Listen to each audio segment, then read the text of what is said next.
श्री रामचरितमानस द्वितीय सोपान अयोध्या कांड। प्रसंग श्री वशिष्ठ जी का भाषण। भरत जी सोच रहे हैं कि किस प्रकार श्री राम जी का राज्याभिषेक हो। उन्हें कोई भी युक्ति नहीं सूझ रही। सोचते सोचते ही रात बीत गई।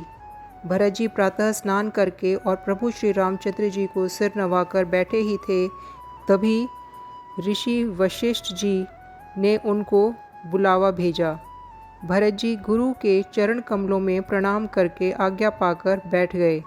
उसी समय ब्राह्मण, महाजन, मंत्री आदि सभी सभासद आकर जुट गए। श्रेष्ठ मुनि वशिष्ठ जी समयोचित वचन बोले। हे सभासदों, हे सुजान भरत, सुनो। सूर्य कुल के सूर्य महाराज श्री रामचंद्र धर्म धुरंधर और स्वतंत्र भगवान हैं। वे सत्य प्रतिज्ञ हैं और वेद की मर्यादा के रक्षक हैं। श्री राम जी का अवतार ही जगत के कल्याण के लिए हुआ है। वे गुरु, पिता और माता के वचनों के अनुसार चलने वाले हैं। दुष्टों के दल का नाश करने वाले और देवताओं के हितकारी हैं। नीति, प्रेम, परमार्थ और स्वार्थ को श्री रामचंद्र जी के समान यथार्थ कोई नहीं जानता।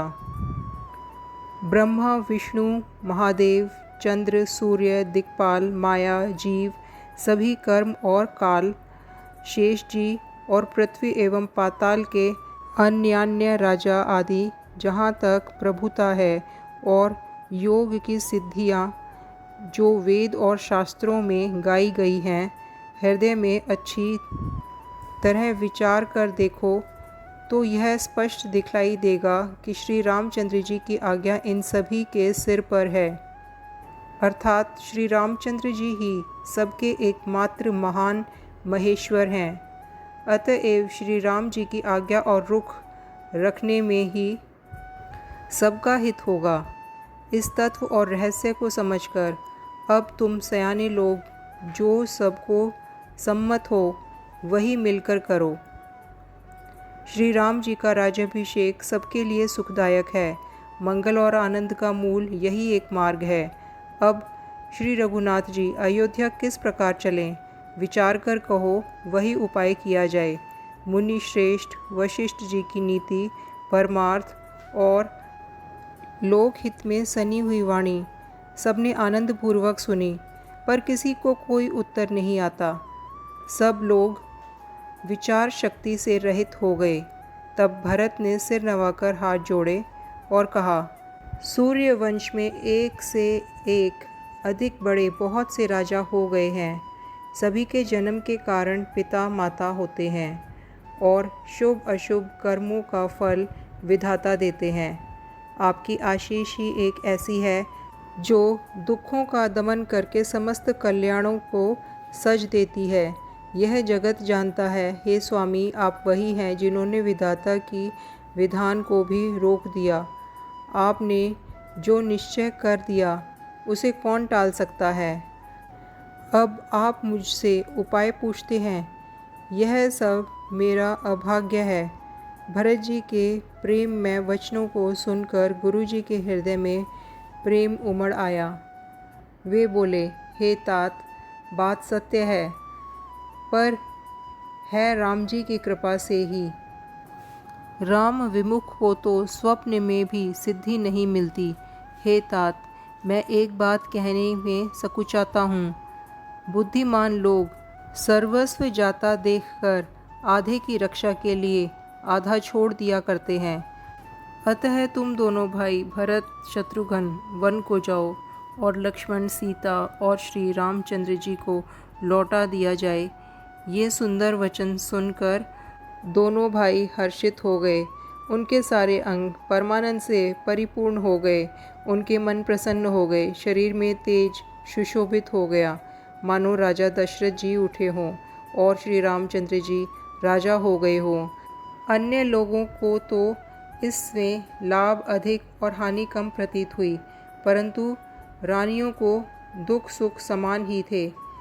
राम लक्ष्मण वन में रहें या भरत शत्रुघ्न, दो पुत्रों का वियोग तो रहेगा ही। यह समझकर वे सब रोने लगीं। भरत जी कहने लगे, मुनि ने जो कहा वह करने से जगत भर के जीवों को उनकी इच्छा वस्तु देने का फल होगा। 14 वर्ष की कोई अवधि नहीं, मैं जन्म भर वन में वास करूँगा। मेरे लिए इससे बढ़कर और कोई सुख नहीं है। श्री रामचंद्र जी और सीता जी हृदय की जानने वाले हैं और आप सर्वज्ञ तथा सुजान हैं। यदि आप यह सत्य कह रहे हैं तो हे नाथ, अपने वचनों के अनुसार व्यवस्था कीजिए। भरत जी के वचन सुनकर और उनका प्रेम देखकर सारी सभा सहित मुनि वशिष्ठ जी विदेह हो गए। किसी को अपने देह की सुध न रही। भरत जी की महान महिमा समुद्र है। मुनि की बुद्धि उसके तट पर अबला स्त्री के समान खड़ी है। वह उस समुद्र के पार जाना चाहते हैं। इसके लिए उसने हृदय में उपाय भी ढूंढे, पर उसे पार करने का साधन, नाव, जहाज या बेड़ा कुछ भी नहीं मिलता। मुनि वशिष्ठ के अंतर आत्मा को भरत जी बहुत अच्छे लगे और वे समाज सहित श्री रामचंद्र जी के पास आए। प्रभु श्री रामचंद्र जी ने प्रणाम करके उत्तम आसन दिया। सब लोग मुनि की आज्ञा सुनकर बैठ गए। श्रेष्ठ मुनि देश, काल और अवसर के अनुसार विचार करके वचन बोले। हे सर्वज्ञ, हे सुजान, हे धर्म, नीति, गुण और ज्ञान के भंडार राम, सुनिए। आप सबके हृदय के भीतर बसते हैं और सबके भले बुरे भावों को जानते हैं। जिसमें पूर्ववासियों का, माताओं का और भरत का हित हो, वही उपाय बतलाइए। दुखी लोग कभी विचार कर नहीं कहते। जुआरी को अपना ही दाव सूझता है। मुनि के वचन सुनकर श्री रघुनाथ जी कहने लगे, हे नाथ, उपाय तो आप ही के हाथ में है। आपका रुख रखने में और आपकी आज्ञा को सत्य कहकर प्रसन्नतापूर्वक पालन करने में ही सबका हित है। पहले तो मुझे जो आज्ञा हो, मैं उसी शिक्षा को माथे पर चढ़ाकर करूं। फिर हे गोसाई, आप जिसको जैसा कहेंगे वह सब तरह से आज्ञा पालन करेगा। मुनि वशिष्ठ जी कहने लगे, हे राम, तुमने सच कहा, पर भरत के प्रेम ने विचार को नहीं रखने दिया। इसलिए मैं बार बार कहता हूँ, मेरी बुद्धि भरत की भक्ति के वश में हो गई है। मेरी समझ में तो भरत की रुचि रखकर जो कुछ किया जाए, शिवजी साक्षी हैं, वह सब शुभ ही होगा। पहले भरत की विनती आदरपूर्वक सुन लीजिए, फिर उस पर विचार कीजिए। तब साधु मत, लोक मत, राजनीति और वेदों का निचोड़ निकाल कर वैसा ही कीजिए।